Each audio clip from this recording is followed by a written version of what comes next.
وسلم کی صلاۃ عصر فوت ہو جاتی، آپ صلی اللہ علیہ وسلم کو اتنی تکلیف ہوتی، اتنی تکلیف اس وقت نہیں ہوئی تھی جب مکہ کی سرزمین سے آپ کو نکال دیا گیا تھا، اتنی تکلیف نہیں ہوئی تھی۔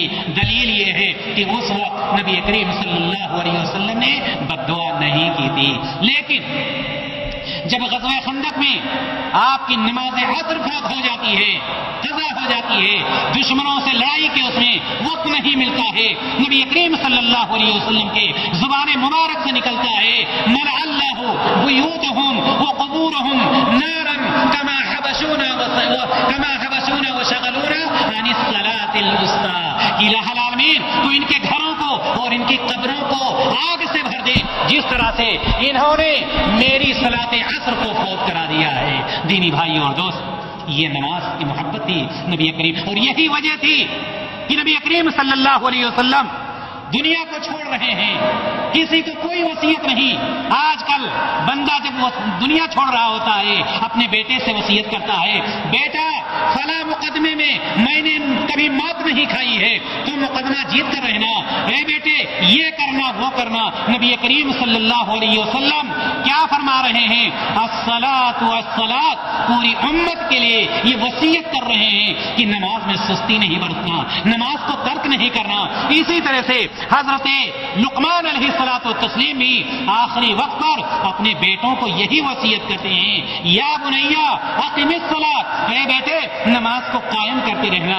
میرے بھائیوں اور دوستوں، آئیے وہ حدیث جس میں اللہ کے رسول صلی اللہ علیہ وسلم نے فرمایا ہے الا ادلکم علی ما یمحو اللہ بہ الخطایا ویرفع بہ الدرجات، قالوا بلى یا رسول اللہ، قال اسباغ الوضوء علی المکارہ وکثرۃ الخطى الى المساجد وانتظار الصلاة بعد الصلاة فذلکم الرباط۔ اللہ کے رسول صلی اللہ علیہ وسلم نے فرمایا یہی حدیث، اور اس کے بعد اپنی بات کو ختم کر دیتا ہوں۔ اللہ کے رسول صلی اللہ علیہ وسلم اپنے صحابہ کو مخاطب کرتے ہیں، اے میرے صحابیوں، الا ادلکم علی ما یمحو اللہ بہ الخطایا ویرفع بہ الدرجات، میرے صحابیوں کیا ایک ایسا نسخہ نہ بتا دوں، کیا ایک ایسا عمل نہ بتا دوں جس پر عمل کر کے تمہاری خطائیں ختم ہو جائیں اور تمہارے درجات اللہ تبارک و تعالی بلند کر دے؟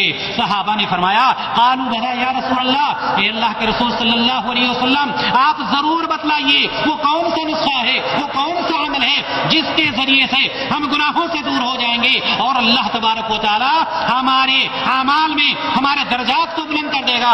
اللہ کے رسول صلی اللہ علیہ وسلم نے فرمایا اسباغ الوضوء علی المکارہ، سب سے پہلی چیز کراہیت کے باوجود، ناپسندیدگی کے باوجود، پریشانیوں کے باوجود وضو کرنا۔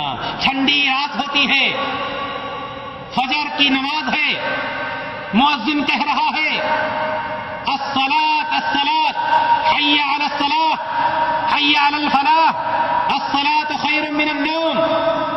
شیطان مالش کر رہا ہے، لیکن جو اللہ کا نیک بندہ ہوتا ہے پریشانی ہوتی ہے، پانی ٹھنڈا ہے، موسم ٹھنڈا ہے، کمرے سے نکلنے کا دل نہیں کہتا ہے، لیکن اللہ تبارک و تعالیٰ کا خوف اس کے دل پر بیٹھا ہوا ہے، دروازہ کھولتا ہے، باہر نکلتا ہے، ٹھنڈے پانی سے وضو کرتا ہے اور اللہ تعالیٰ کے سامنے سجدہ ریز ہو جاتا ہے۔ ایک تو ایسا بندہ ہے، ایک ایسا بندہ ہے۔ دوسری چیز اللہ کے رسول صلی اللہ علیہ وسلم نے فرمایا وہ کثرۃ الخطى الى المساجد، زیادہ سے زیادہ مسجدوں کی طرف چل کر جانا۔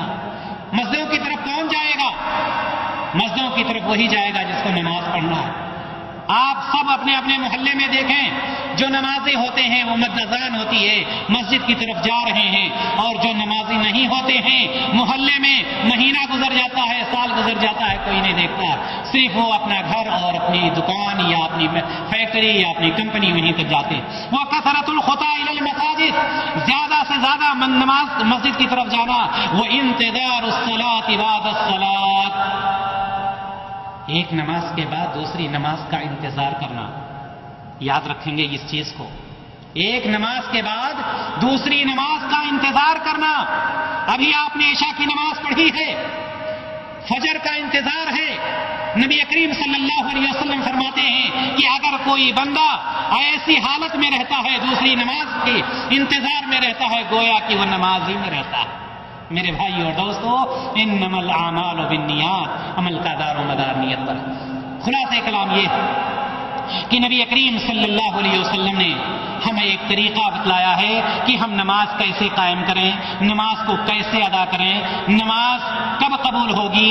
دینی بھائی اور دوستو، ہم سب کے اوپر یہ واجب ہے کہ ہم پہلی بار جس طرح سے نبی کریم صلی اللہ علیہ وسلم نے نماز پڑھنے کا حکم دیا ہے اسی طرح سے نماز پڑھیں۔ جو نماز کا وقت ہے اسی وقت پر نماز پڑھیں۔ اگر ہم ایسی ہی نماز پڑھتے ہیں تو یقیناً اللہ تبارک و تعالی ہماری نماز کو قبول فرمائے گا، اس لیے کہ اللہ تعالیٰ نے خود ہی فرمایا ہے وَمَا آتَاكُمُ الرَّسُولُ فَخُذُوهُ وَمَا نَهَاكُمْ عَنْهُ فَانْتَهُوا، کہ جو تم کو رسول دیں اس کو لے لو اور جس سے رسول منع کریں اس سے رک جاؤ۔ مجھے جو رسول نے بتلایا ہے ہم یہ عقیدہ رکھ کر اس پر عمل کریں کہ یہ میرے نبی کا عمل ہے، میرے نبی کا حکم ہے، میں اپنی نبی کی اتباع میں، نبی کی اطاعت میں یہ عمل کر رہا ہوں۔ یقیناً انشاءاللہ تعالی اللہ رب العزت اس عمل کو قبول فرمائے گا۔ یہیں پر میں اپنی بات کو ختم کرتا ہوں اس دعا کے ساتھ کہ اللہ تبارک و تعالی ہم تمام لوگوں کو نبی کریم صلی اللہ علیہ وسلم کے بتلائے ہوئے طریقے کے مطابق نماز ادا کرنے کی توفیق عطا فرمائے۔ الہ العالمین، ماضی میں جو غلطیاں ہو گئی ہوں تو بخش دے، تو غفور رحیم ہے، لا علم کی بنا پر ہے۔ الہ العالمین، آج ہم اس مجلس میں یہ وعدہ کرتے ہیں کہ جس طرح سے نبی کریم صلی اللہ علیہ وسلم کا طریقہ مجھے بتلایا گیا ہے انشاءاللہ تعالی ہم اسی طرح سے عمل کریں گے، تجھ کو راضی کرنے کی کوشش کریں گے اور اپنے گناہوں کو ختم کرنے کی کوشش کریں گے۔ الہ العالمین، تو غفور رحیم ہے، تو بخشنے والا ہے۔ وآخر دعوانا ان الحمد للہ رب العالمین۔ السلام علیکم ورحمۃ اللہ وبرکاتہ۔